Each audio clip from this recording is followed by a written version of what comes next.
Good morning, good afternoon, and good evening, beautiful people of the internet. Welcome back to another video. Welcome back to another Inside the Life of, and welcome back to 2019. This is my, oh my goodness, 2020. Welcome to 2020. Second video of 2020.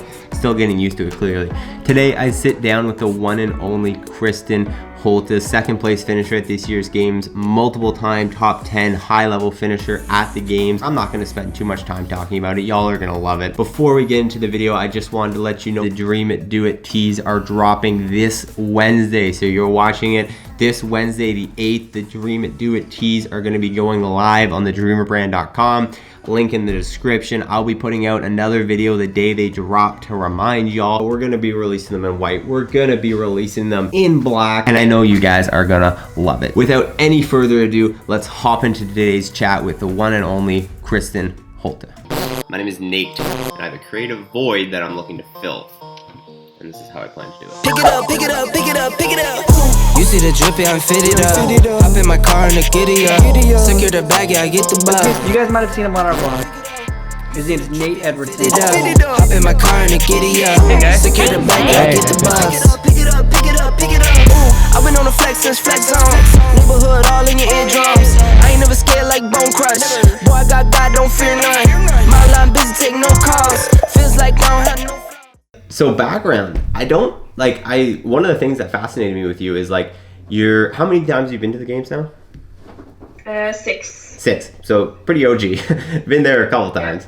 But I feel like there's not a lot of great documented content on you, like long form, like when I was doing research and trying to find like background and stuff like that.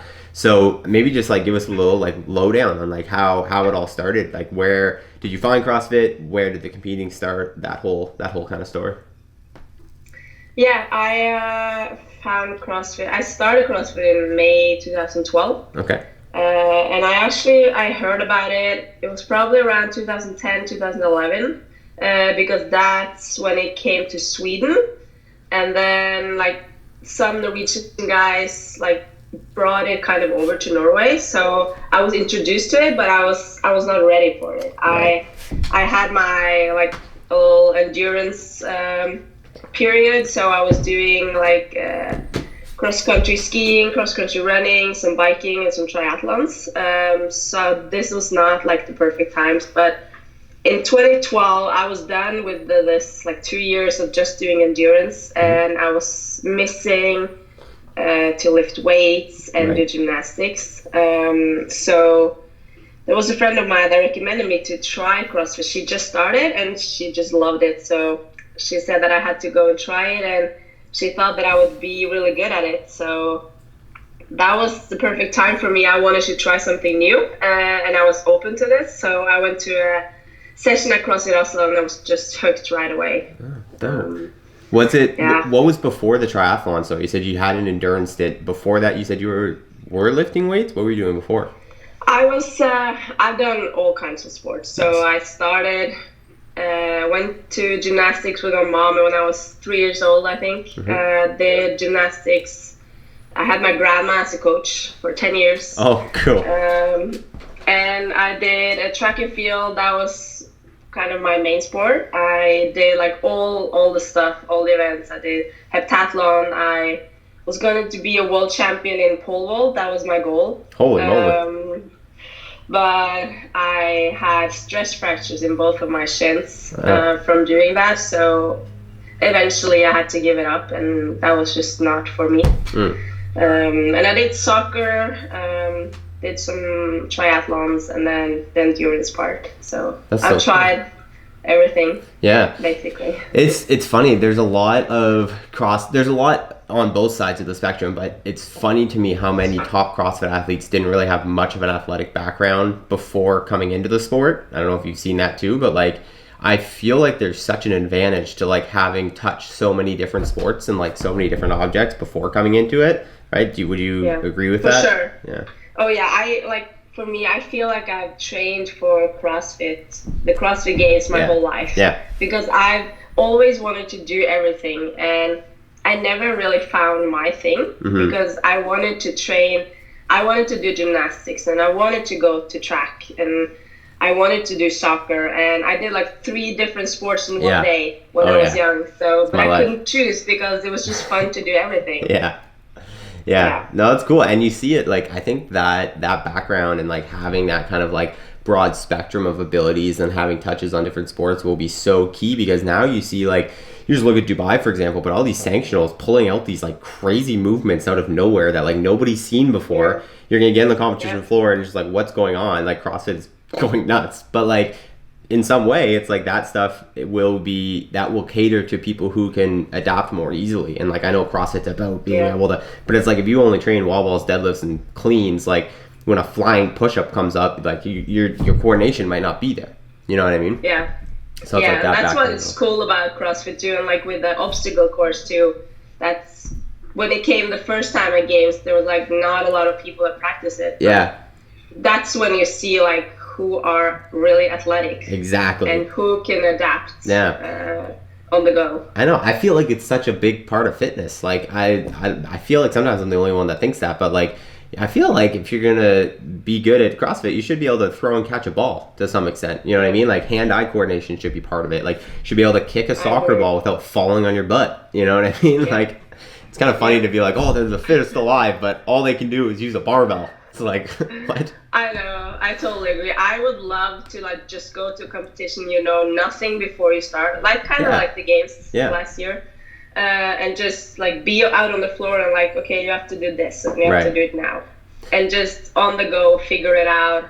No coaches, it's just you. Okay, how do I do this the best way or the fastest way? Yeah, it's cool. It's cool in those events when they don't let your coaches come to, like 2016 on the ranch and stuff like that, when they're like, coaches can't come, you got to go on your own, because like so many of those athletes will get so freaked out too, you know, like some people who are so reliant on like strategy and plan, they're like but you know what you're doing, and I think that's like you need to take responsibility for your own, like in training for your own when you're competing, and how you're adapting to everything. So I think it's important to just sometimes just figure it out things yourself, and don't have any coaches or anyone tell you what to do. It's just you being in it and like, okay, how do I feel about this? How do I want to do this? And make a decision yourself. Yeah.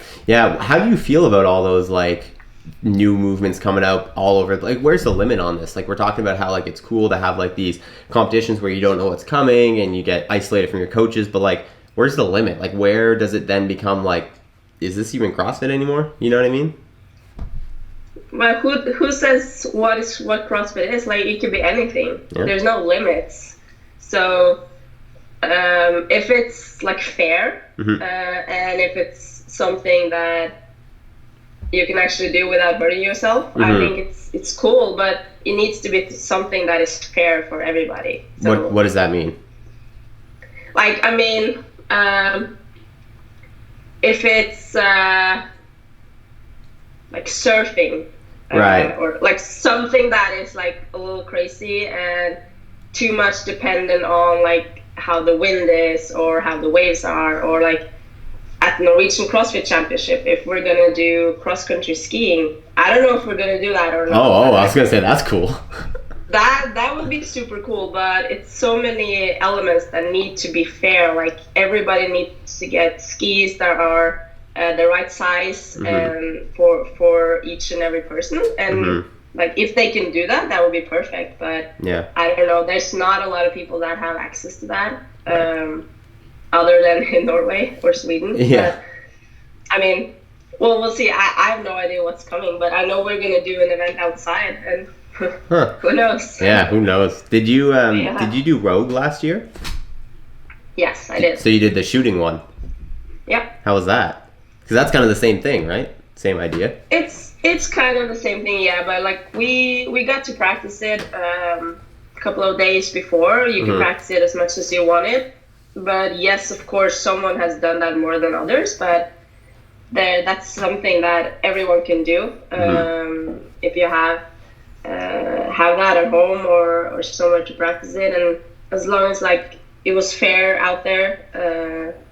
The wind maybe can be a little bit different, but I don't think that's... It's in biathlon, the same thing is in biathlon, right? Yeah. So, That was a really fun event. Yeah, that looked cool. I didn't do really well on it, but yeah, it's it was super cool. Yeah. I got to do a lot of running and thrusters. A lot of penalty laps. Well, it's interesting too, because it's like when you see an event like that, and you have people complaining about how it's like, oh, there's these people might have an advantage because they've shot a gun before. It's like, you could say that with anything. It's like, then all the people with like gymnastics backgrounds all of a sudden are like this crazy advantage, which, like, sure, maybe to some extent, but like that's like everything in CrossFit. There's always going to be someone who's done something before, Yeah, for sure. So and that's no excuse, as long as like it's just fair for everybody. Everybody's on like the same page when they're out there, but someone will always have an advantage if they've done it before. Yeah, of course.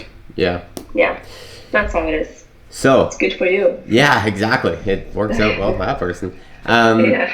This year, so let's touch on that real quick. This year, obviously, second place at the games. That's amazing. Congrats. How has that been? What's kind of been like let me start here. Has that been like a major goal for you? Have you been like podium? Has that been like the top of the iceberg for you? To be honest, no. There's been a few years where I focused a lot on being on that podium, and that didn't turn out really well because I focused too much on my competitors and the leaderboard and not my own effort. Okay. So the last 3 years, I had no expectations going in, like placement wise. I just want to go in and do my best and have that good feeling after you finish every single workout and knowing that I gave everything I had.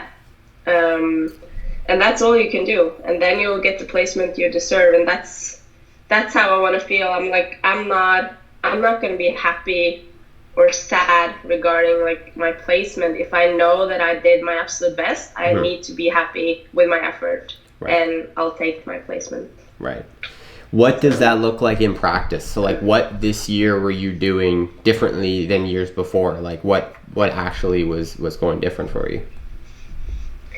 Well, it started actually last fall. I decided I want to go 100% in this year, and just in all levels, I want to know that I put in my best effort to be the best athlete that I can be. And I started to work on my weaknesses for sure. Like, I worked on them earlier too, but now I was like, okay, this is the time to really be serious and get better at the things that I haven't been as good as at earlier. And I just, with everything, with sleep, nutrition, recovery, I just made sure that I gave like my 100% effort every single day. Right. And that paid off. And I have very little injuries. I was healthy most of the year, and I was able to train all year and made progress from that. And I did less volume actually before games. And earlier I've like felt sometimes a little tired going into the games, because you wanted to do everything and make sure you're prepared. And I think that's the biggest mistake you can do. It's to do too much. Overtrain. It's better to do a little too less, like too little than too much. So I just trusted myself, and like I actually got sick in June, and I had 2 weeks with very little training. And that was probably a really good thing, because that forced me to relax and recover a little bit more. And then when going into the games, I felt so much better. I felt like I had a lot of energy, and I was just ready to hit it hard, and I wanted to suffer. Right. Nice. You need that. Yeah, you were craving it. That's cool. Why did you decide you wanted to focus on it that year? What was the impetus for you to be like, this, like, I want to go all in this year? I think because I had back-to-back 7th place finishers. In 2017, the workouts were really good for me, and I got 7th place, and like I was really happy with that. The year after, 2018, I felt like the workout was not that good. They didn't play to my strength that much, but I managed to get the 7th place after all. But I knew that I had a lot more in me. I was not happy with my effort in all of the workouts, and I knew that I could get better at a lot of things. So it was kind of now or never, and I just wanted to see how good that I can be. Wow, So, that's cool. Yeah. I mean, I feel like it's funny, right? Because I think a lot of people don't understand like that how powerful that shift can be when you like really take your mind and your priority away from everything else. What were those things then that you canceled out to focus on? Like, were you working? Were you doing like, I don't know, what were you doing outside of CrossFit that you like eliminated to focus solely on it? I worked a little bit, like I've done some workshops and stuff like that, and I did from the season started with the Open. I was like, or from actually January probably. Mm-hmm. I was like, this is from now until the games, I'm gonna only focus on my training and recovery. And I didn't travel like more than necessary. And I just had time to. And I actually, when I was recovering and relaxing at home, I was able to recover and relax and not thinking about everything else and like feeling stressed about something that I had to do. I was just allowing myself to relax and just don't do anything. Right. Cool. Yeah. So you did it, obviously. It's cool. You committed, you're like, I'm going to do it, and then you did it. That must have been pretty cool. Outside of just like, or maybe including the kind of internal feeling of like achievement, what actually changes? I think it's kind of like an interesting topic. Like what, you come second place at the games, you come on the podium, that's a big deal, no doubt. But what changes? Like what actually, like the next day, what's different? Nothing. To be honest, like the next day from 2017, 2018, 2019, it was exactly the same. I was like having the post games depression like I always do. What is that? It's every year I get that, like on Monday and Tuesday after games. It's like you've been in this bubble, you've been training for this the whole year, and then it's suddenly over and everyone is gone. It's like all the people are gone. It's just me, and I'm sitting there by myself. Right. I have my family and friends around me, but it's like they haven't been through this. Right. And it just feels empty, and I'm like, okay, what now? Right. Of course, I was really happy this year. I'm happy every year because most of the time I put up my best effort. So I'm like, oh, it's good, and it feels really good, but still, it's like that. Yeah. Well, now I did that. What's next? Right. Huh. Yeah. So, interesting. Yeah, it's kind of hard to, because I'm a person who always like next thing. It's me too. Trying to be in the moment. So it took a little while for me to like just realizing what I did and enjoying that feeling too. So it's so interesting to hear you say that, and it's something, you know, I've chatted about on this show before, and like, you know, there's this real, not just in sports, not just in CrossFit, but in life, there's this real kind of belief that like when you set a goal, when someone sets a goal and they achieve it, it's like, that's it, boom, you've made it, and like all your wildest dreams are gonna come true, you know, and it's just like this whole new reset. But it's so funny because every time I talk to someone who's like achieved some level of their goal, it's one of two things. It's either what you just said, you're just kind of like, I feel no different, or it's the, okay, now what? Like, what's next? You know, like it's amazing to me how there is no like arrival ever. You know what I mean? There's never. And that's what is sad, because I always have been waiting for that final, like, okay, this is my 100%. I'm done. Yeah. I can retire because this is what I had. Yeah. But I don't think I will ever get there. No. Because there's always like I imagine like being on the podium. I would imagine like big feelings coming up, crying and like screaming, and but it was like, okay, that's cool, but I love that. Okay. Yeah, no, it's so funny. You it's awesome. You see that so much. It's just like, I don't know, the way I always equate it is like you're in your body every second of every day, and no matter what's happening, you're the same person really that you were a day ago, a week ago, a month ago, a year ago, 4 years ago, 5 years ago. Even if your life has from point A to point B changed drastically, you were there the whole time on just this tiny little progression. You know, like you could even look at the games weekend. It's just like you're just going one event at a time, like one movement, one set at a time.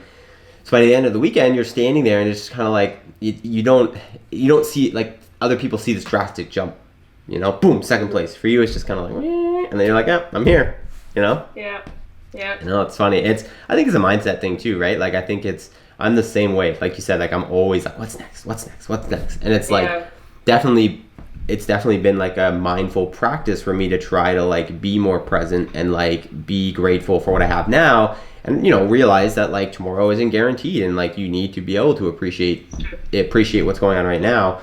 But it's tough because it's like, well, but you gotta, if you didn't have that forward thinking of like, I'm gonna commit this year to the games, then you might not have come second. So it's like you can't always just be in the present, you know. So it's like this weird balancing act. Yeah, I can probably be better at just being in the moment and enjoying it right there. Yeah.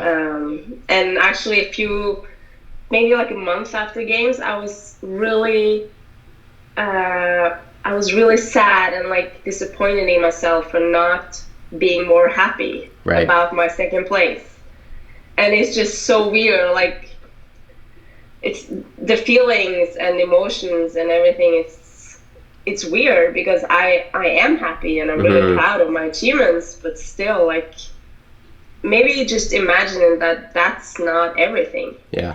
That was maybe like my biggest takeaway from getting second. It was like, yes, I thought it was going to be this like amazing feelings, emotions, and craziness being there, but the next day it's like it's over and back to life.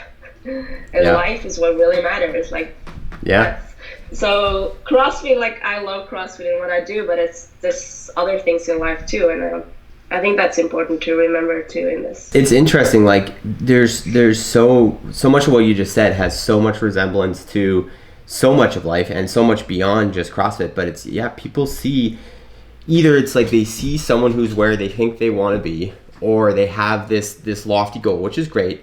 But it's the realization when you start to slightly achieve something that you want. So like I would say for you, like you can really speak to it because you achieved it. You really did. You hit the podium. That was your goal.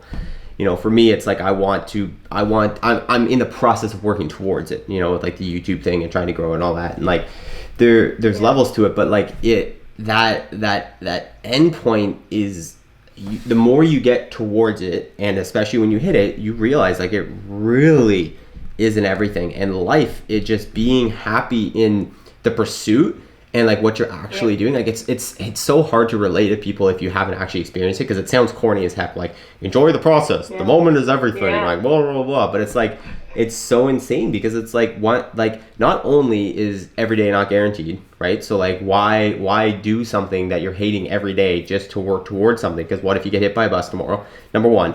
And number two, when you get to that thing, like it's going to be great, but it's still just going to be your everyday life, you know, and like not that much is going to change. And if you're not okay up here, like between the years, if you're not happy and you're not enjoying the day to day, it's like, it doesn't matter how many Lambos you have. It doesn't matter how big your house is. It doesn't matter what your bank account says. Like there's a bell curve to happiness, right? Like there's a lot of people who are making like $45,000 a year and are just have a family of 4 and they're just smiling every day. They go on their one vacation a year and they're so happy. And there's people who are making $450,000 a year who are no happier, if not less happy, because they sometimes feel like they should be happier because they have all these material things. Yep. People have such a it's crazy. And I'm like that.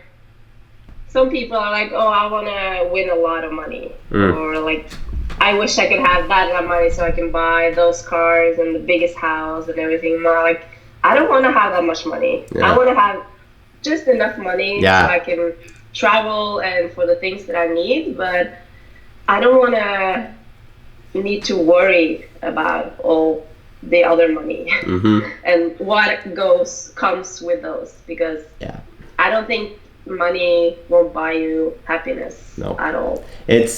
Oh man, it's like that has been one of the biggest realizations for me with this, because like doing what I'm doing. I'm sure you can relate to when you first started out being an athlete. Like it's hard. Like it's a grind, like to make ends meet and to figure out how to make life happen when you're doing something that as an athlete or as a YouTuber or whatever, like there's no set path. There's no one person in front of you just like paying you a salary to do your thing. Like there's so much that goes into it. You have to go out, you have to figure stuff out. And like the money thing has become so apparent to me, and just like, I'm so happy even now in like a pretty much daily struggle. Like I can't imagine how happy I'll be when it like finally just kind of levels, and then like to the point where it's like, yeah, like I don't see myself ever like I feel like if I got excess, I would just be so happy to like give it away. Like I don't want it, like just like enough to like to be steady and like whatever, and like be able to pursue the things I want. Like to be able to, for me, it's like, like for like example, like selling merch and stuff like that. Like that just all goes back into what I love to do, which is create these videos, So it's like, if I can just live and do the things I love to do, like create the videos, and like everything else is like, what does it matter, It's almost like freaky, because it's like you said, it's like you kind of like, it puts you in a position where it's like you either feel like you should be happier, which doesn't count, or you might start doing things that are just like out of character, Yeah. So that's why it's important to have stuff happening, like bad stuff happening or not. You need some challenges in your life, because if everything goes well all the time, you don't appreciate it like when things actually go well. So you need to have those downs to be able to be grateful for the wins and when things go good. So I think that's a really important thing in life, is like appreciate the tough times and the challenges that comes up, because you will always be able to come back stronger after. In some way you will get stronger and you will learn from it. And you don't learn anything from when things go right, and when everything goes well, you don't learn anything. Literally, like, oh man, it's crazy. Like the last like 4 months and starting this channel and stuff, it's been like 4 things have gone right, 400 things have gone wrong. Just every time I'm like, oh, okay, this is great, this makes sense, I got this. It's like bam, bam, bam, nope, that doesn't work. Like, oh sweet, like I got this deal, I'm good, nope, that deal's gone. Like it's just like all over the place. But it's every time and in order to do what you're doing, what I'm doing, things that are a little bit more outside of the bell curve of normalcy for work, you have to be willing to and able to look at losses as positives, and like learn how to grow from failures, because like you said, there is literally no teacher better than failure. Like you're not going to learn anything. Well, I shouldn't say anything. You're going to learn 10% from your successes. You're going to learn 90% from your failures. You know? That's true. So it's, shifting that mindset and just being like open to things, and just also like I think the feeling at the end when it's something that you've worked towards, you've struggled for every day. You remember that time when you were like, whatever, like working so hard and things weren't going your way. And then you finally get to that point where it's like, you're good. I feel like that's so much better than if it's just all like given to you, or if it's just all easy. Like if it just all comes without struggle, you get there and you're just kind of like, meh. It feels so much better. Yeah. Knowing you struggled and worked hard for it. Yeah. Yeah. No, it's interesting.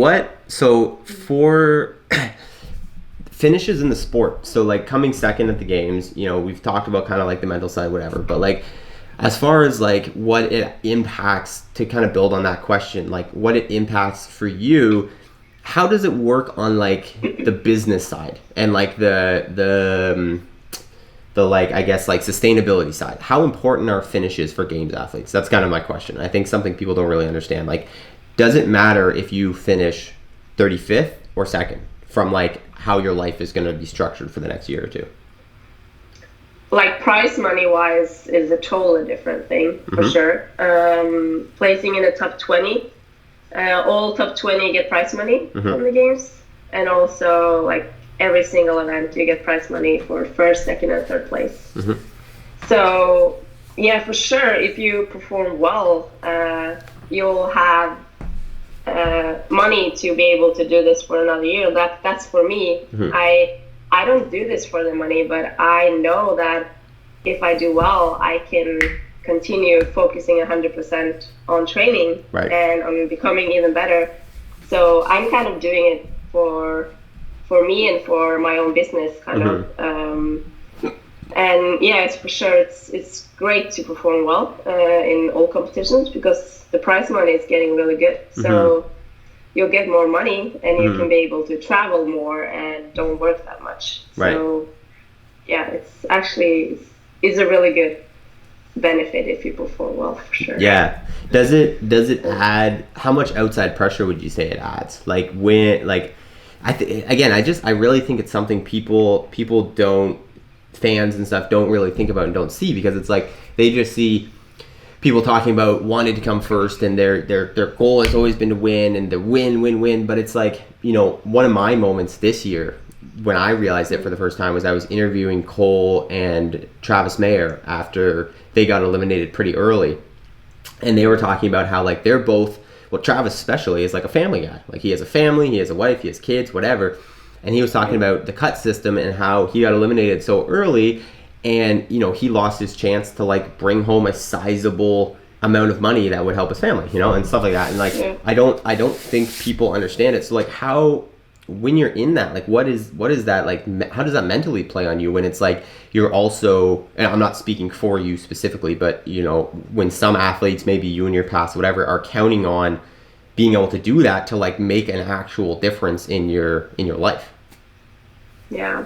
I'm not 100% dependent on those prize money. Like I have some good sponsors too, but even though before like I made any sponsor money at all, like, that's more than asking. I knew that my dad would always support me Nice. if things went really, really bad. But I didn't go in for the money, but it was a little motivation for me just to know that, okay, if I win a little bit of money, I can work less the next year. So it was kind of just an extra bonus for me. Yeah. But it was nothing that I focused on at all.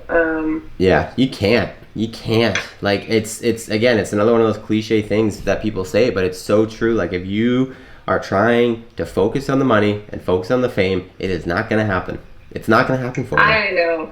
I went to a competition once for the money, and I hated it. I was so miserable during the whole weekend because I realized I'm just here for the money. I'm not here to enjoy and have fun and do what I love.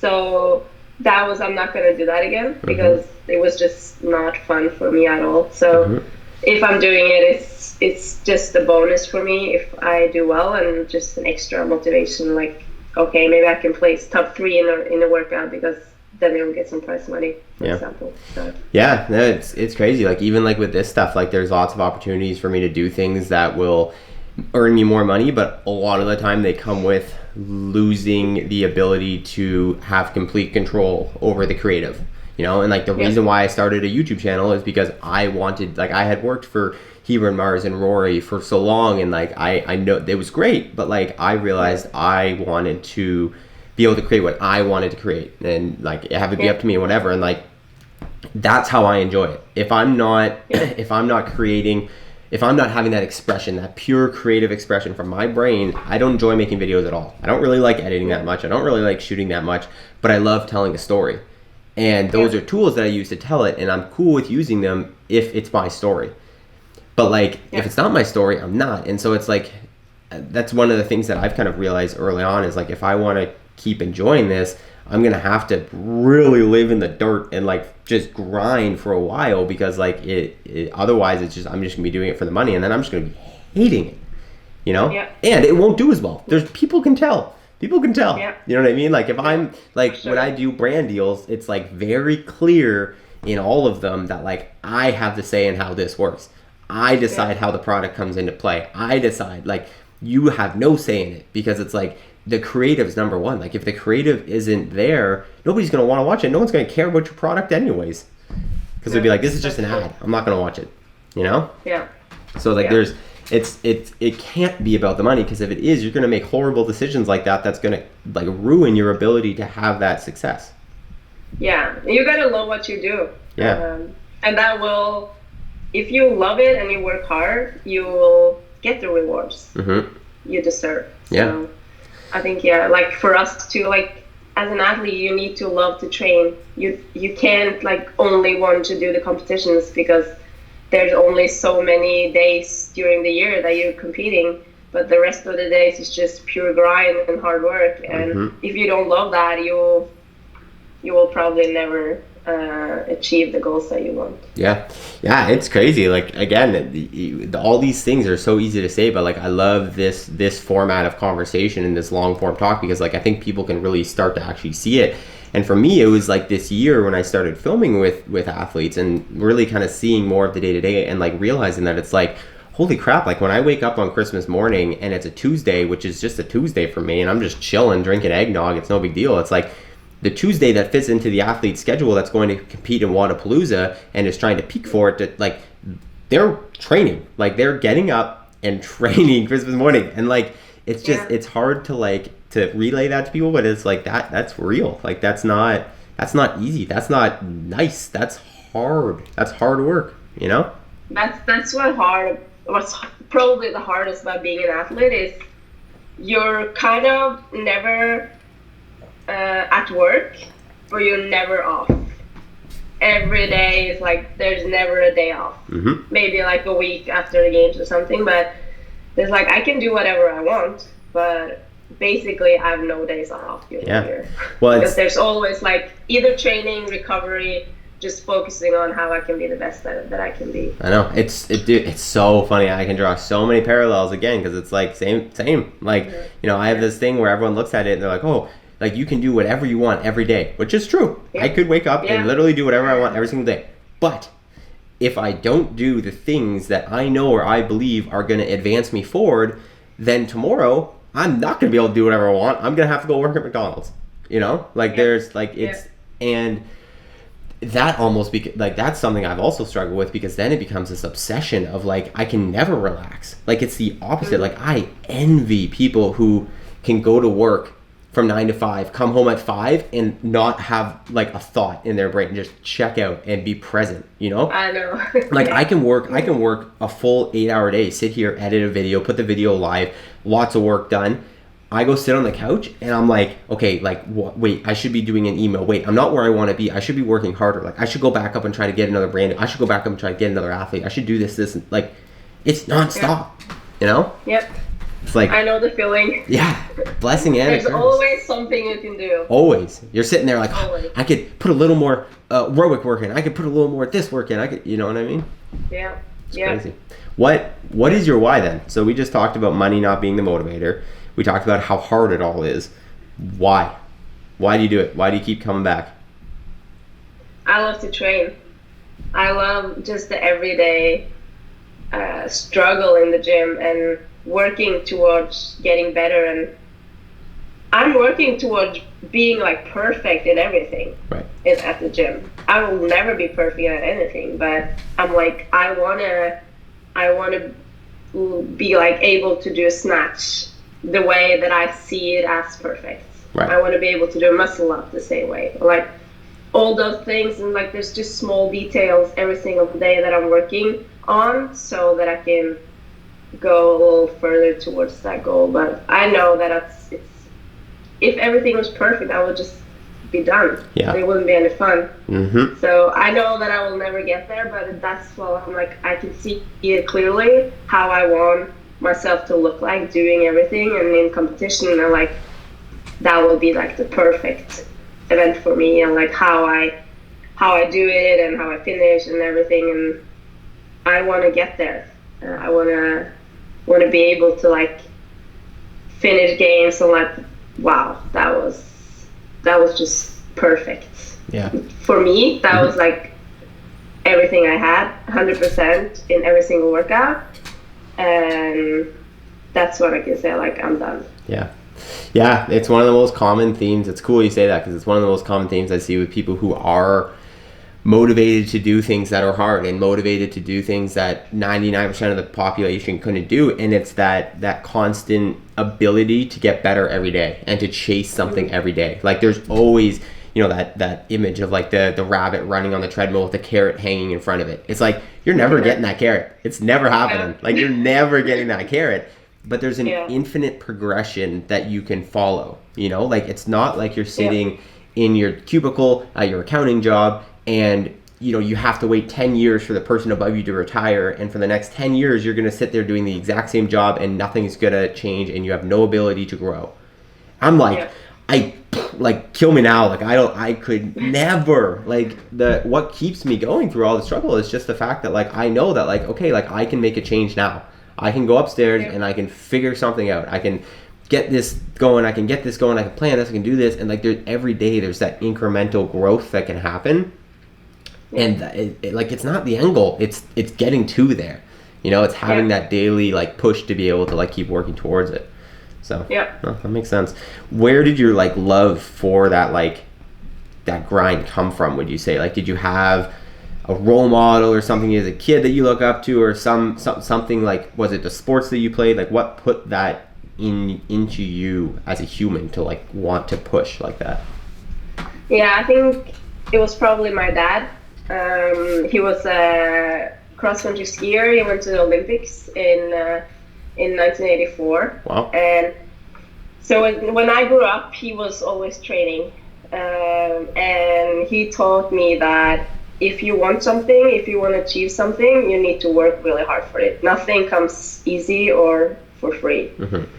So that's why, like, I've seen how much he's pushing himself, and he's taking me out for running and for cross-country skiing and everything. And, like, I see that he wants to go hard all the time. Mm-hmm. So, and even now, and he's 60, and I'm still struggling to keep pace with him. That's awesome. So I think that was, like, I saw how hard he worked to achieve his goals. Mm-hmm. And I learned it too. Like, I was good when I was young, like, in sports, but when I got, like, 11, 12 years old, people started training hard. Right. And that's when I feel like, okay, I need to train really hard to keep pace with those, like, super kids that was sprinting faster than me and was jumping longer than me. But I worked really hard from when I was, like, a kid. Mm-hmm. And I saw that eventually after a few years that hard work pays off. Right. Matt Fraser. Yeah. Talent doesn't do it. In the long run. Yeah. You need to work hard too. Yeah. No, that's cool. So stepping a little bit, you know, take this answer wherever you want, but, like, a little bit outside of the sport, like, what really fascinates me, along with, like, other athletes, is, like, you know, when you grow as an athlete, when you become more popular in the sport, obviously you're going to get recognized. You're going to get kind of like a public persona. You're going to have, like, people's eyeballs on you, and obviously you have, like, an opportunity to choose how much you want to share, how much you don't want to share, all that kind of stuff. Like, where do you sit on that spectrum of, like, sharing your life, and, like, what are some things, I guess, that, like, you are interested in sharing with people, and, like, about you? Yeah, I share mostly, like, about my training and competing and stuff. I don't share that much about my personal life, and frankly, I'm like, why do people care about that? Yeah. It's not super interesting. Right. But so I, like, on my social media, I mostly, like, CrossFit Kristin. Mm-hmm. So that's what I share the most. But if people ask, I'll answer them, like, whatever they want. But I just don't feel like people really care about what I do outside of CrossFit. Right. That's why I don't share that much about it. So what do people not know? Like, what are some things that are, like, true to you that, you know, people, like, what are some, like, hobbies or passions, or, like, what are some of the things you really care about outside of the sport? It's a loaded question. Oh yeah, that's a hard question. I do love to watch Friends. Oh, Friends is my Friends is the best show ever. I can quote the entire show. The entire show. I think I think a lot of people know that by now, though, because I've shared that on my social media. Yeah. But I don't do a lot of crazy stuff. I like to spend time with my family and friends and travel a lot. I wish I could travel all around the world. You like traveling, eh? I love to travel. What do you like about it? Just visiting new places and seeing different cultures. And I want to when I'm done with my life, I want to know what's in this world. Right. I want to be able to tell people if someone talks about how it is in Asia or in South America, I will say, yeah, I've been there and I know how it is, and right. I know how the culture is and what the people are doing, how they look like, etc., etc. So right. I think that's very interesting to just see different parts of the world and be in the culture, experience it and talk to people. And if I could, I would love to know the language and to learn languages, but it's a little hard. But maybe when I get older, I'll start working. Yeah. More. I know a little bit of Spanish, so I wish I could practice that a little bit more, and maybe Italian and maybe some other languages. We'll see. Have you traveled your whole life? Have you always traveled since you were a kid, or is that something that's come recently? I traveled from when I was 10. I remember the first time going to the US as a kid. I think I was 11. We did a dancing and gymnastics show in Disney World in Orlando. Oh, cool. So that was really fun when I was 11. So after that, I was USA, America was the country for me. And why? Okay. Wait. Well, hi. I'm always so fascinated. I'm Canadian, right? So it's yeah. I get it. I get the American, but why do people get so? You hear about that all the time. They're coming to America. Why? Who cares? Sorry to all my American audience, but in general, why? Yeah. What's the fascination? I think it's maybe coming from we watch all these movies when we're kids, and we see America and just hear about it and see all these cool things in California and New York, Miami, Disney World. You hear about so many different things, and all of these things are happening in one country. That's the US. So it's just a really well marketed country, basically. Yeah.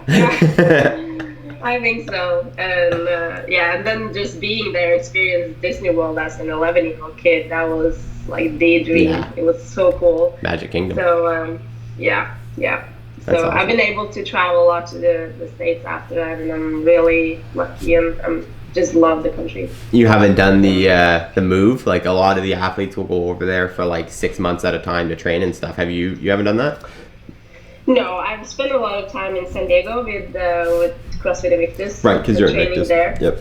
Yeah. But it's just when I've been there for a month, I'm ready to go home to Norway. It's just something about home. Yeah, totally. Yeah, so I'm always happy to go home when I've been there for a little while, and things are easy in Norway, and we have a really good country. So yeah, I you do. It here. Yeah, definitely. Isn't it one of the most happy countries in the world or something like that? It has Yeah, I think so. Well, the one thing I remember, I think I heard this kind of recently, so it gets up north especially, it's dark for a lot of the year, right? During the winter and stuff like that. But the government will, people obviously who don't see sunlight sometimes will get kind of sad and get kind of bummed and whatever. But I've heard, and correct me if I'm wrong, that you can go to the doctor and get diagnosed with I forget what the condition's called, but it's you're essentially you can't have, or you're upset because it's so dark. It's a mild form of depression. But you go to the doctor and they prescribed you a trip somewhere, and they'll pay for you to take a trip. Is that complete BS or? I don't think that's true. Seasonal affective disorder. Have you heard of that before? Seasonal affective disorder? No. Oh. I'm very surprised if that's actually a thing. Yeah, I forget who told it to me, but they're someone got a trip paid to go to I don't know. I don't know if that's, it could be that they have some arthritis or something like that I need to go to warmer places. But Right. I don't know.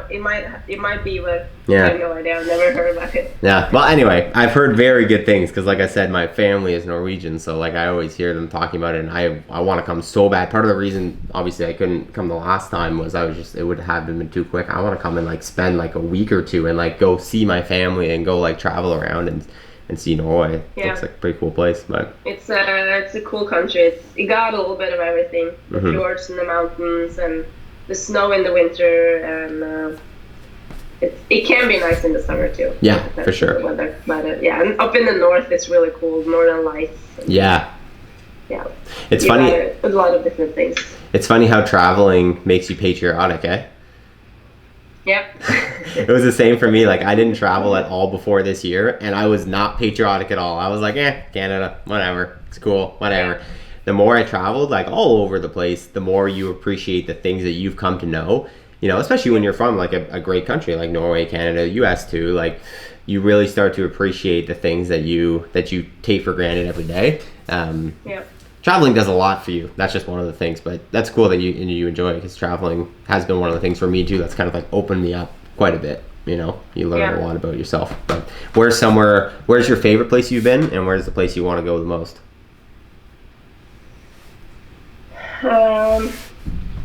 I think my favorite place is San Diego. Really? Yeah. That's cool. It's I've never just been. something about the vibe in San Diego is just so low key, and it's so beautiful, and like you have the beaches, you have the town, and of course all the people I know there. So I think so. That may be my favorite place so far. I really want to go to South Africa. Okay. Cool. And also see like more of Africa, maybe Kenya and some other countries. Neat. Because I feel like that is such a different culture compared to anything else. Yeah. And I wanna experience that. Yeah. My favorite travel vloggers, his name's PP Peter. I'll send you a link after, but he did a travel series in Africa. And it's like a reoccurring thing, and he's done 3 seasons of it, and he travels to like rural Africa, and like basically and he's like a comedian too, so it's like he puts like a funny spin on it, so they're like super entertaining. But he travels to like super rural parts of Africa and like shows you what it's like stays in like the hotels and eats the food and like does the local things like in like crazy rural Africa, which from Western societies is like, it's so interesting to see, because it's just such a juxtaposition, you know? Like, I'm all like, I've traveled this year, but I like went to London, Paris, and Iceland. It's like it's basically Canada. Like, there's no difference, you know what I mean? Like, there's lots of difference, and I experienced it, but like when you start talking about like Asia and India and Africa and all these places, like it's like it's crazy the amount of things that are just like such stark comparisons, you know? Yeah. But I remember going to India, like that was probably 10 or 12 years ago, and I just had no expectations of, like, I had no idea what to expect when I got there, and it was just a culture shock for me. I was like, wow, is this India? Is this how it looks in this world? And I grew up so much just from like 2 weeks there, knowing that things are very different in a lot of other places in the world compared to Norway, for sure. So make sure for you, like, don't take anything for granted, and know that people are not having the standards that we are having back in Norway. Seriously, I was about to say it really puts your problems in perspective too.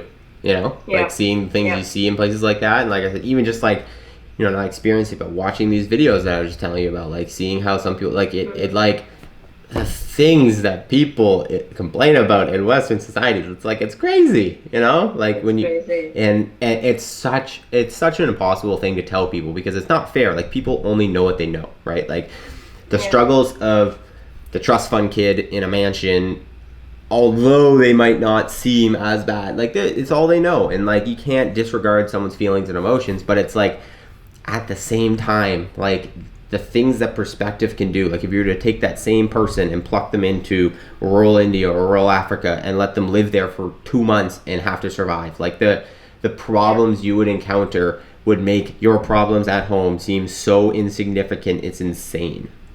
Yeah. You know? So I think everyone should do, if they have the opportunity, to go to a place that is very different from your culture, because you will learn so much, and you learn to appreciate things that you don't appreciate before, because you take it for granted. And yeah, like you said, it puts you in a different perspective. It's like, oh, my life is pretty good actually. Yeah. My problems are not like this big, like they feel when I'm at home. No. It's scary though. Like I'm like talking from this big perspective here, like saying all these things, but like I've never traveled to like Asia or India or Africa, and like I literally left Canada for the first time or the second time in my life in January. So like traveling is like quite new to me. Okay. But that's freaky though. Going to all those new places and seeing all those like it's scary, but you'll experience so many nice people. Like there's so many friendly people out there.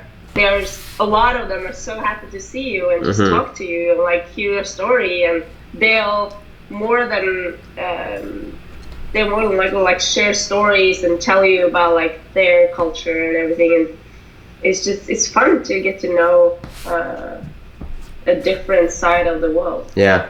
Well, I mean, I'm a big purveyor in. Have you ever heard of? Do you watch much YouTube at all?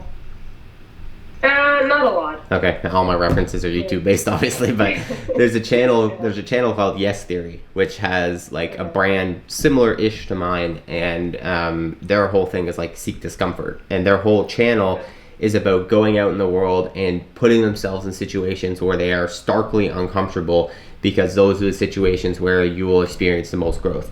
And so they'll do things like 24 hours in India with no money. So they'll like get dropped off in the middle of India and have to survive 24 hours, 48 hours, 72 hours a week with no money, just by like the kindness of strangers and like going around and like that kind of stuff. It's like, it's scary, you know, like obviously that's extreme, but like even just going to those places, like it's scary, but you do realize, like even the most simple way I can equate it is like when I graduated high school, I moved across the country to like a place I'd never been and went to a school where I knew no one. And, you know, a lot of my friends stayed home. And, like, when I first got there, like, the conversations I had after a year or two with my friends were just, like, I was like, I don't even feel like I know these people anymore. Because it's, like, I realized that there's such a bigger world out there, you know? Even just going across my own country, which is still pretty much the same, but, like, there's such a bigger world. And then, yeah, you talk to people who have done things like that, like, gone to really different cultures and societies, and, like, yeah, it's a big world. There are a lot of people, you know? Yeah. What's been like for you, what's been one of the biggest takeaways from like traveling and stuff? Like what's one of the biggest impacts it's had on you personally? Probably some of the things that I said, like just see things in perspective and be grateful for how good like my country is and my life at home is, and how lucky we are to have all these things lined up for us when we're born here in Norway. Compared to other countries, like how they struggle to make money and to get food, and it's such a different world. And so I'd just be grateful for what you have. Yeah, absolutely. And don't take anything for granted. So to go back a little bit, this life you're leading right now with the competition side of it and all that, and like your ability to branch off. I know you said you do like seminars and stuff like that. Like what is kind of the bigger picture with you for all this, if there is one? I mean, that's totally fine if there isn't, but like is there like other than the competition goals, is there an end goal with what you're doing? With like your brand or whatever you want to call it, with the influence you're building, like is there something that you want to achieve with all of this? I would like to, when I'm done focusing 100% on myself, I would like to help other people achieve their goals, and I really want to go into mental coaching and try to get people to reach their potential, because yes, you can train so much, but there's still a lot of people that have so much more potential because their mental game is not right. Right. And I think if we can tap into that potential, like I think a lot of athletes can get even better, and they can like achieve some things that they didn't actually thought it was possible for them to achieve. So because that's how it's been with me. Like on paper, I'm not one of the best CrossFitters out there, but I think with my mental game, I've been able to perform when it really matters from day one, from when I started, because I worked with a mental coach since 2013, and I've learned to how to perform when the pressure is there and when it really matters. And I think just not only in CrossFit but also in life, how to like cope with life, so you can get the best life that you can get without like you just need to see things in another perspective, like in a different angle or a different way, and maybe you can get your life can be a lot better. You don't have to like focus on all the negative things, and maybe that's how it's been for me. Like I'm happier because I don't spend that much time worrying about things that I can't control, for example. And just things like that I think a lot of people can benefit from, and that I want to share that with people, that this has worked really well for me, and maybe it works for you, maybe not, but I think you should try it. That's cool. Do you have the desire to focus on the athlete, like the sports science side of it, or general, like people in general? Mostly athletes. Like since I've been an athlete myself, I feel like I know a lot about how you can work towards reaching your potential as an athlete, and a CrossFit athlete especially. But I think also like the population in general and people in general, that how to get a better life with mental training. And we'll see, like I have a master in nutrition, so maybe I'll use that too, and a little bit of coaching. So I want to kind of do the full package with nutrition and training, but focus on the mental part, because it's the same with nutrition. Like I can tell you all I know about nutrition, but if I don't know how you can change your habits and change your life and to be better, it doesn't matter how much I know or how much I tell you. I need you to change something, and to do that, I think mental training is really good. Yeah, it's cool too, like the power of impact and like being able to potentially impact someone. It's like, it's crazy. Like it's, you know, like it's one of those, it's cool to hear you say that again, because it's like, you know, similar thing. Like my whole brand and message is like this, like dream it, do it. And that's kind of like the thing that I've been passionate about sharing. For me is to help people see that like you can do whatever you want in life. Like so many people nowadays, especially our generation, are so trapped in this mindset of like, finish school, go to university, get a degree, work in a field, work up for 30 years, like live for the weekend, retire.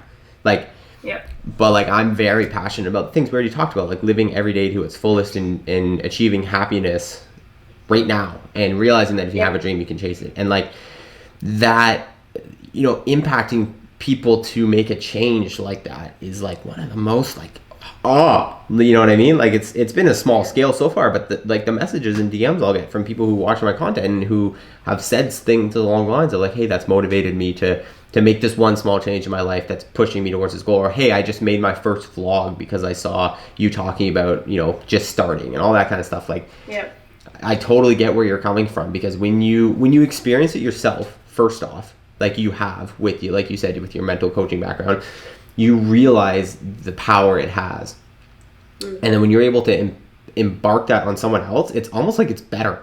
You know what I mean? Like it was a much more fulfilling and cooler feeling when I got that first message of someone saying they were like impacted by what I say to make a change in their life, like than ever for any achievement I've had that's been like mine. I don't know why that is. I don't think I'm that nice. Like, I don't think I'm like that, like philanthropic. Like it's funny. Before I started this, I never saw myself being like, I want to help people. Like I had no idea. And then it's just like when it started, I was like, holy crap, this is all I want to do. This is all I care about. You know what I mean? Yeah. So it's cool. That's really cool. Yeah, well, it's cool to hear you say that, because obviously now, like, you have such an arsenal, such a tool belt to be able to do that, because people are willing to listen to you because you have that background, you have the experience, you came second at the games, you've come, top 10 multiple times, like, so you have that baseline to get into people, and that's really what's important, obviously, like, having that at bat, letting people have that trust in you is the way you're going to get to them. But then to be able to do something extremely positive with that, like, that's awesome. Like, you're not just selling a product, like, you're actually gonna, like, change someone's life, which is cool. Yep. What it's tough, but I wish I could help everybody. I just give them, like, a magic word or, like, a magic recipe. This is how you do it, and your brain is just unlocked. Well, it's funny, it's taken me a long time, and it's a work in progress. And it's funny because there is obviously there is no magic pill, one magic pill, but it's like the things that you and I know to be true in both of the fields we're looking to impact is, like, it's a lot of the same. Like, there are a lot of similar messages, but it's funny the power of repetition with those things, where it's like you can say the same thing on camera 10 times in 10 slightly different ways, and the same person might hear it all 10 times, but it's not till that 10th time with that one reference in that one day when they're most willing to accept, like, advice or whatever for whatever happened that day, and it finally clicks. So, like, it's it's part of the reason why I'm so passionate about constantly having these conversations and, like, these interviews. Like, I talk about semi-similar things with each person, because each person has slightly different views and slightly different experiences with each thing. And the one person watching right now that's listening to this and hearing Kristin's story, and that most relates to Kristin's story, and that's going to actually make a lifelong impactful decision or change now because of that, like, that's everything. That's really powerful. That's really cool. Like, it's like my life mission now. Like, it's all I want to do. So it's cool. Like, awesome. It's cool to get to see like-minded people and connect with people like yourself who have that goal too, because you understand. You know what I mean? And it's a weird thing to relate to people, but it's awesome, and I'm stoked that you're saying the same thing, because it's there needs to be more of that in the world. More people who want to make positivity happen. What does success look like to you? What for you? Just talking about kind of your goals and what does success look like? Is there success for you? I think success for me is the feeling. It's that feeling I get when I've worked really hard for something, and as we talked about earlier, like, it's been a struggle. And then I have all these negative thoughts about it, like, oh, I can't do this, it's too hard, etc. But I work through it, and I win over myself, and like I win over the demons in my head that tells me, like, you can't do this, this is too hard for you, or something like that. And just knowing that I won, I pushed through and I won over myself, and to me that is success. That's cool. What about happiness? What needs to be there for you to be happy? That's a good question. I need to have, like, my friends and my family to be healthy and happy, and to have a healthy body, and, like, that's probably the most important thing for me. Just knowing that the people around me are happy and they are good and are okay, and then that my body is good and I can do what I want, like, don't have any aches and pains. And if I can go and work out all day, I'm really happy. Cool. If you were to take away all, I mean, to be honest, it sounds a lot like you're doing basically exactly what you want to be doing right now, and that might be the answer. But take away all impediments, take away anything in your path. What is, like, the perfect day or the perfect life right now look like for you?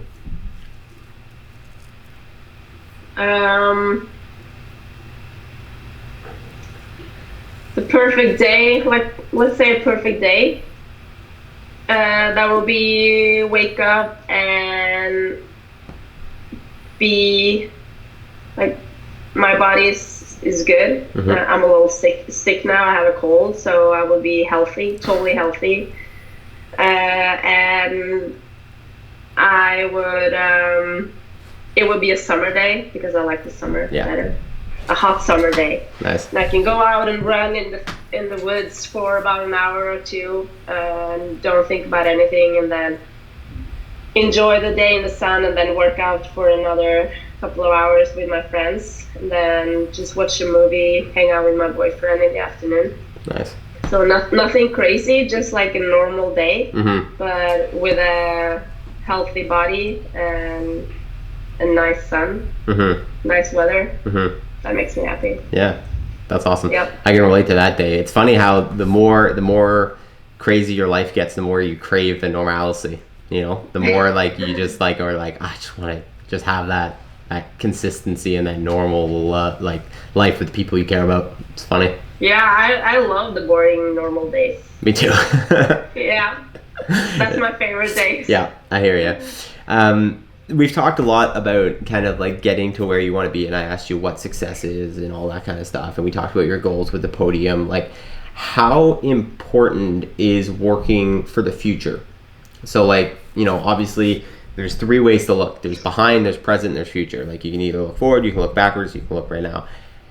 You always have to some extent, plan and have goals and work towards the future, but how important is working towards the future, and how much should someone be willing to sacrifice in the present? Where is that balance, if there is any?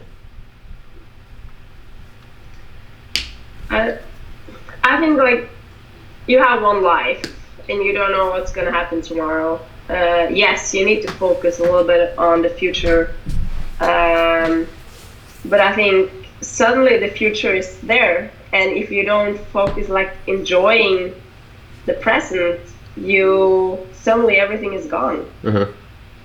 So I think being in the moment, like, it's super important, and focusing on where you are right now and how to make the best out of the situation you are in right now is the most important thing. And then like sometimes focusing on what's next, what's gonna happen in the future, but that will come soon enough anyways.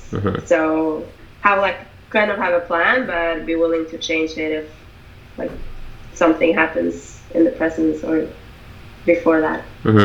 Time moves quick. I don't know if that was what you asked for. No, totally. It makes sense. Like time moves quick, and that's like one of the things I've been kind of realizing too, is like, you know, I did the whole classic, you put the highlights from your Instagram story from the last year, and you talk about the moments, and like looking through that, and I'm like, holy crap, that feels like January feels like it was yesterday. Yesterday. And one of my favorite YouTubers, his name's Casey Neistat, he just put out a video this morning, and it was like a 2020 New Year video, and it was basically just talking about how he compared to, you know, his 5-year-old daughter, how he's 38 and his daughter's 5, and you know, he's had 38 years of his life and she's had 5 years. A year is the same amount of time for both of them, but 1 year makes up 2.6% of his life, but it makes up 20% of her life. And like, so the length that 1 year feels when you're younger is like 1 year is everything. Like, you remember back to like when you were a kid, like 1 year was the longest time ever. Waiting for your next birthday was like, oh, you know? Yeah. But when you grow up, it's like you blink and a year's gone, because you're so focused on what's next. You're so focused on, okay, I need to do this and do this to get here, and then once I'm here, then I can go here, and then once I'm here, and then I can go here. But it's like, whoa, you're just spaced out 6 months into like a chronological timeline that you're trying to work your way through, you know? And like, there's good in that. That has to happen to some extent, but it's like, if you're not sitting down and like taking each day that comes and realizing each day is a gift, it's like you're gonna flash through life. You're gonna sit there and you're just gonna be like, where did the last 50, 60, 70 years of my life go? You know? So, boom. That's so true. Yeah. What would you say? I mean, it's easy to say it, it's hard to do it. Yeah, exactly. Yeah. It's like, be in the moment, just be in the moment. It's like, Impossible. How am I gonna be in the moment? Yeah. that's the question. How is the best way to be in the moment? That is literally the question. That's the next question I wanted to ask you is like what what is your advice for that? Like how do people then, because you touched on it, not sacrificing too much for the future, not racing down that timeline. Like what does that look like practically? Like what are some things maybe you've done to experience a bit more presence? To be honest, I'm not very good at it. I love to plan things ahead. Mm-hmm. Me too. I'm a planner. So I need to get better at it, but I think just sometimes like put your phone away. That's a big one. Yes, I think that's important. Sit down and talk to each other, like your family or friends or whatever, like just talk about anything. And sometimes just like, I like to just go out for a walk with no music. Yeah. Don't bring my phone or anything, and just out in the woods or just walk out in the streets and just like listen to my own thoughts. Yeah. Because that's when I can listen to myself. Yeah. When I'm in my couch watching Friends or something, it's like I don't think anything. No. Like I'm trying to feel like it's blank. But when I'm outside, it's just like whatever comes into my head and my mind, it's like, okay, I can process it, I can think about it, and just sometimes I just listen to the birds sing. And that's for me, it's probably the best way to be in the moment. But I'm sure there's a lot of other different ways to do it. I need to get better at it for sure. Me too, man. I'm always, what's next? What's next? Yeah, it's bad. Like yesterday, like I tried to force myself to like every week I have to like force myself to take a day off. I try to like where I like, because again, we talked about it earlier, how, doing what we do, it's easy to like work 24/7, and like I'm all about the grind right now, but it's also like I do try to have that time, especially take time to just be present, and like everything I do is some form of stimulation. Like I'm always on a screen, making something for a screen, listening to something, like whatever. Yeah. So like yesterday I was like, okay, I'm gonna go out for a walk, and I put my headphones in and I'm listening to like chill music, and then I walk outside, I'm like, why am I listening to music right now? Like I need to disconnect. Like it's, I said it's when you said the phone thing, like that's something I've been really trying to practice, is like just actually taking away stimulation. Because like if you think about the amount of stimulation we have on a daily basis now compared to like the last like the existence of human civilization before 50 years ago, before 70 years ago, whenever the TV was really first coming into play, like it crazy, like we used to just be able to, I think about this all the time when I'm sitting down at the end of the day and I'm watching TV. I'm like, I can't imagine what people used to do when it was like log cabins and they were just sitting there at the end of the day and there was no TV, there was no radio, just people. What did they do? Like I can't even eat. They talk to each other. I know, it's crazy. They read something. They I know. That's why I love doing this. That's why I love sitting down with you and interviewing people like this, is because it's like I didn't look at my phone once this whole time, and like I just had a real conversation with someone about things that mentally stimulate me and excite me, and that it's like cathartic. Like I say all the time, this is like, I know people like it, but it's selfish. Like I get so much out of this personally, just being able to have these conversations with people. And so, whatever that thing is, and you're right, there's so many different ways people can do it, but like these conversations for me, going on those walks with no music as well, like there's things you can find in your day that take you out of that rat race and that constant like buzz, because all social media is, all your phone is, all your computer is a buzz. It's a flash flood of information just packed at your brain, and like to live in the present and not live on fast forward, like you really do have to like find those ways to like disconnect. So yeah, that's so true. Yeah, it's awesome. Well, yeah, dude, thank you so much for talking with me today. This was fun. This was awesome. It was fun. Thank you for having me. Yeah, of course. I hope to see you again this year. It sounds like I might see you at Rogue. I'll probably be there. I'll probably be there in some capacity. Hopefully we can link up for a day in the life at some point. I think people would love to see that. So you said Rogue, you said Norwegian, Lowlands, just so people know where they can find you and support you this year. Where else are you? Those are the three main ones you're competing, and then the games, obviously. And the games, yeah. Cool. Well, that's awesome. Thank you again so much, and thank you. I guess I'll see you soon. Yeah, see ya. Cool. Thank you. All right, talk to you later. See you, Kristin. All right, y'all. That is going to do it for another episode of Inside the Life of with the one and only Kristin Holte. Again, as always, thank you so much to Kristin coming on the show. I really appreciate her and all the other athletes that will come on here and open up and share things about themselves and their lives and their experiences that I really do believe can impact and can help you guys hopefully see something or take away something from these that you can put towards your own life. And that's obviously my ultimate goal with this, and it sounds like that's Kristin's too. She has a great message, she has a great story, she wants to impact as well, so it's cool to see that. Thank you guys as always so much for watching. Be sure before you leave, hit that subscribe button for me. Go over, follow me on Instagram for all updates behind the scenes. And real quick, one more time, the Dream It, Do It tees. Y'all know they're dropping. This merch is gonna be the biggest way you guys can help support the channel in 2020. It's gonna be my biggest means of being able to keep creating these videos for you guys, being able to travel, do the day in the life videos. I got so many cool opportunities right now on the docket, but it's just about being able to make them happen. So I'm working, I'm grinding, I'm trying to do my best. So if you guys want to support, if you want to see more, be sure Wednesday the 8th, you're gonna go to thedreamerbrand.com, linked in description, and snag up a Dream It, Do It tee. We got white, we got black, we got lots of options for you. Be sure to head over there. Thank you guys so much for watching, and I will see you in the next one. Take it easy. Bam.